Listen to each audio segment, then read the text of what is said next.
Hey everybody, Edo here, and for this week's meeting, I want to talk about 5 common mistakes to avoid before sending your final files to manufacturing. I will acknowledge that every single one of the mistakes I'm about to mention, I have committed, and even knowing this list, I still miss these things. But trust me, there is nothing worse. There is nothing worse than making a mistake on your final files to manufacturing when you're printing 2, 5, 10, 20,000 copies of a game. It sucks. So let me talk about these 5 things, and perhaps it'll save you some of the pain that I've felt in the past. So, and these aren't all necessarily huge, but one is component counts in your rulebook. Over the course of development, you are going to change little and small details on your product. You'll make an adjustment, you'll add a card, you remove something. Make sure to check that the numbers, if it says 25 cards, advantage cards, or 26, make sure that number is cross-checked multiple times. Check it in the various places it is. If you're doing a Kickstarter, make it sure it's accurate on the Kickstarter page, because maybe you fixed it in the rulebook, but you didn't fix it on the Kickstarter page, and you set some expectations for a backer. You know, like, these are things that are going to come up. And also, it actually never hurts, I've found, to look at on the back of the box is another place where some people put component counts. I think an important thing to keep in mind too is, like, why do you put component counts in a rule book? You know how many there are. Why would you do it? You do it, or it's commonplace, because the gamer, the backer, the person playing the board game expects to be able to get their product and verify that everything that's there is correct. That's actually what people use it for. And so it's important to know that, because maybe you're missing some number or some count in there. But it's also important, if you try out actually looking at your product and looking at your component counts, you might find that that's not clear, or you're missing things. Like, when you try to count, it's the best way to be like, wait a minute, this doesn't make sense. Or why are all my cards shuffled together? Like, they were printed, and like to count this, I have to sort them first, and this is sort of not a great experience. Okay, so that's number 1. Number 2, last-minute changes getting forgotten in the final files. Like, hey, you're getting feedback, you're going through the process, you're refining and finalizing your changes, and somehow just not getting that last typo fix, or that last component change, or that last count, or that last whatever into the actual files that are getting updated for your print proof. And so making sure those are actually there is something you need to do. I've made a habit of, when I get print proofs, I have like a list of what were the last handful of changes that were made. And so making sure to check those. Like, it's a natural thing to check everything, but be like, what were those 5 changes we made? Let me make sure those are there. That's a really important practice, and it's hyper valuable. Another one that's very related and so common is reversions to previous changes due to last-minute changes.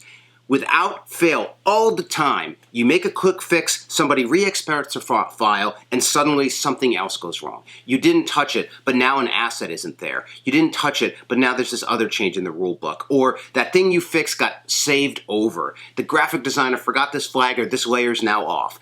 Arrows are missing. It is not sufficient to just say, we're going to make these 3 changes, and we're going to just check these changes. If you export a file, you're exporting, re-exporting everything, and it is very common for a fix that you had previously made to somehow be undone. There's no great solution here, but ultimately have good, strong familiarity with your changes, and then look to validate and verify this.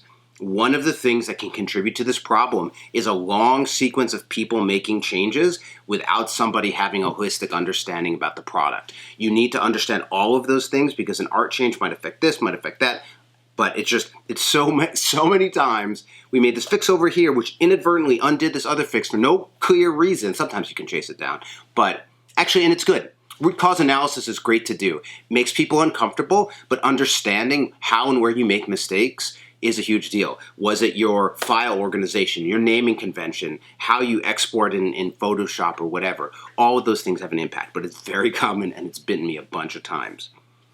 So another one, which is rulebook centric, but boy, your rulebook is your heart of your experience for a new player, is you've made some change on a card in an image somewhere else, And those changes aren't folded back into the rule book.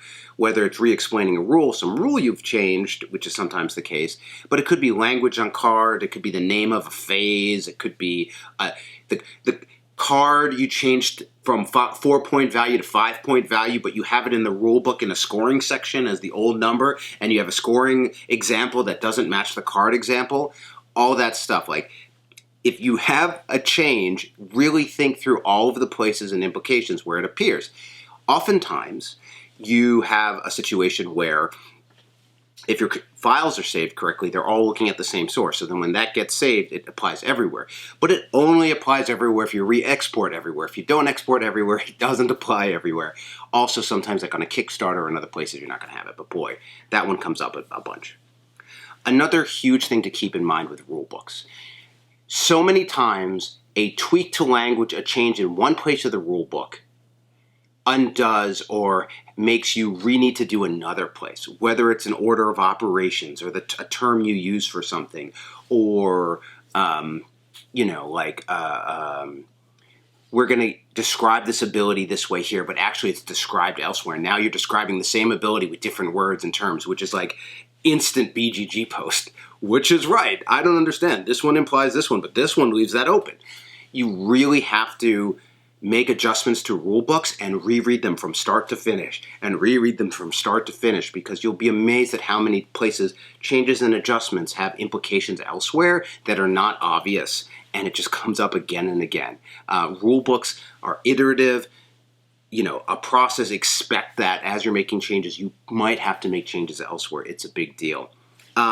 And so I guess a bonus, as you're making these adjustments and changes, like you need to consider how they impact your weight and if there are any insert implications. You might feel great about all these changes, but find out that somehow you've now added a component that there's no space for in the box, or you've now added weight that's going to put you into a different shipping category.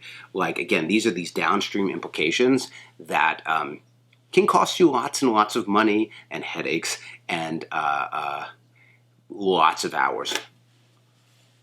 I assure you, doing that extra proof check, being thoughtful about revisions, really having a good process around validating corrections might seem a little bit process oriented, might be a little bit neurotic, or might feel like more than you need to be doing.